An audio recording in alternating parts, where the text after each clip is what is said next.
Welcome everyone, Dylan Gemelli here today with a brand new video for you, and today's video topic is one that has been requested by a lot of you over and over and over, so I want to make sure that I cover it. Today we're going to talk about M Sten, the pro-hormone, also known as Methylstenbolone, also known as Ultradrol, and I'll get into that and explain. M Sten is on the newer end of compounds that are out there.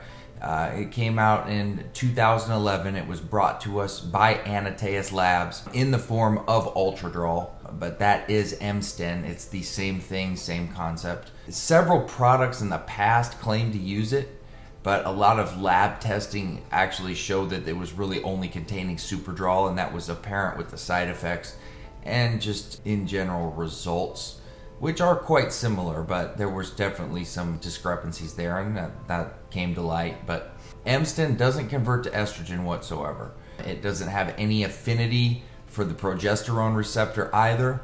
Estrogen side effects should pretty much be non-existent. You do have to be aware of the gynecomastia rebound effect on something like this, same as Superdrol. Neither one converts to estrogen. However, there is the possibility of that rebound effect, so you need to be aware of that. M Sten is highly, highly toxic. It's a methylated oral. It's a designer steroid, so it in fact is a steroid.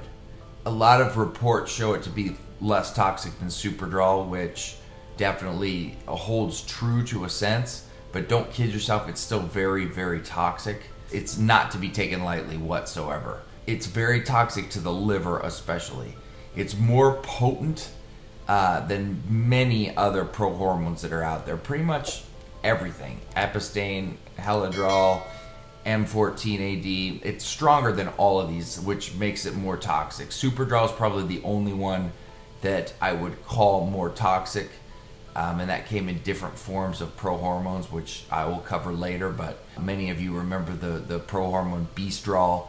That was a prime example of Superdrol. Obviously, you learned that with the side effects that you dealt with Beastrol, but being one of the harshest compounds out there, M Sten is definitely going to negatively impact other things aside from your liver, your blood pressure, your lipid values, your cholesterol levels, and it'll put stress on the body's endocrine system in general. You're definitely going to want to make sure that you are using protection when running this compound.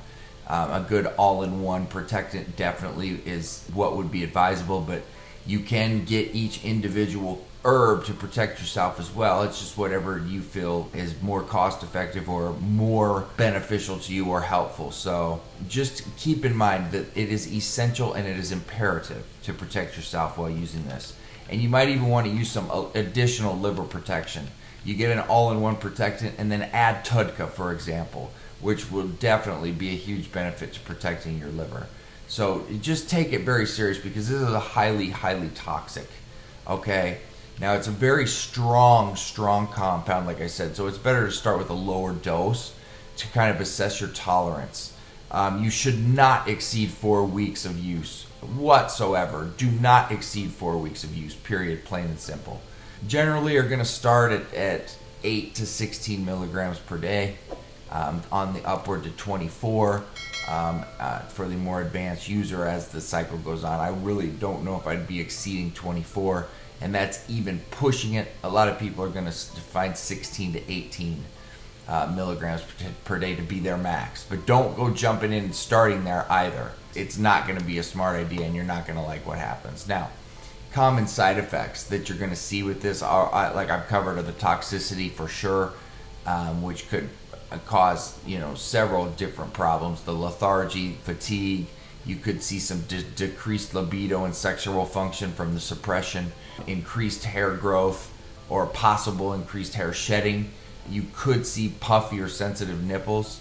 It's not likely, but it's possible. Joint discomfort and back pumps are definitely prevalent with use, and increased aggression is definitely going to arise. You're more than likely going to encounter headaches, flushing, and various other side effects. And trust me, I've used Ultradrol. It was one of the most miserable experiences of my life in terms of side effects. Now, how strong it made me and the size it gave me was just unreal. But I've never, ever, ever would run it again from the side effects I had to deal with. I didn't even want to get out of bed. It was horrible. It was not worth it. Trust me. It's hard to continue to make results when you don't even have motivation because you're suffering from so much toxicity. It's hard to say. It's up to you on what you deem with your risk versus reward weights and balances. But for me, I don't. No, thank you. Not again.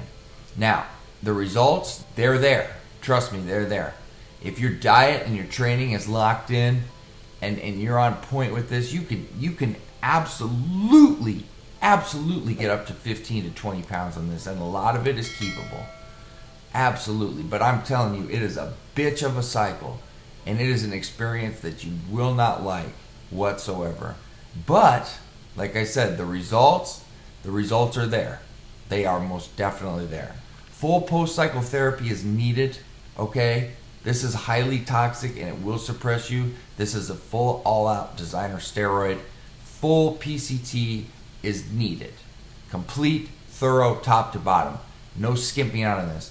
And don't run oral-only cycles. If you're going to use this, use it with test, please. And don't use it as a finisher. It's a kickstart to a cycle. But if you are being hard-headed and want to run an oral-only cycle, you still need a full post-cycle on here, absolutely. So just be wise with how you're doing it and be responsible. That being said, stay tuned for plenty more videos to come. Dylan Gemelli, signing off.